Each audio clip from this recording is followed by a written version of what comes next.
la guerre des masques pour s'en procurer à l'étranger, principalement en Chine, en s'appuyant sur les réseaux des grandes entreprises françaises implantées sur place. Jean-Sébastien Soldaini.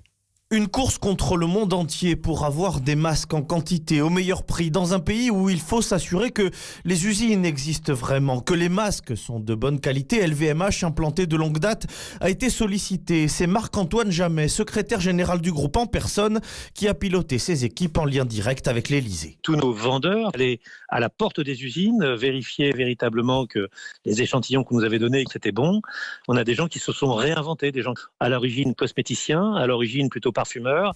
Ils se sont retrouvés dans une mobilisation qui consistait à aider leur pays. Au début de la crise, chaque entreprise française qui a un tant soit peu d'implantation en Chine est sollicitée par des intermédiaires plus ou moins véreux qui savent que nous manquons de masques. Impossible de faire le tri pour l'Association des maires de France. Alors son président Éric Verlac s'est appuyé sur une enseigne de grande distribution. Comme il s'agit d'argent public, je voulais éviter de devoir envoyer des centaines de milliers d'euros à des intermédiaires qui auraient pu disparaître avec les avances que j'aurais dû faire.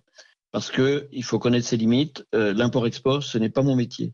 Et c'est pour ça que j'ai fait confiance à Casino. Un des opérateurs le confie, le problème dans ces négociations qui ont parfois lieu à la porte du camion, ce ne sont pas les réseaux mafieux, mais des États supposés amis, parfois membres de l'Union européenne, qui tentent de vous doubler.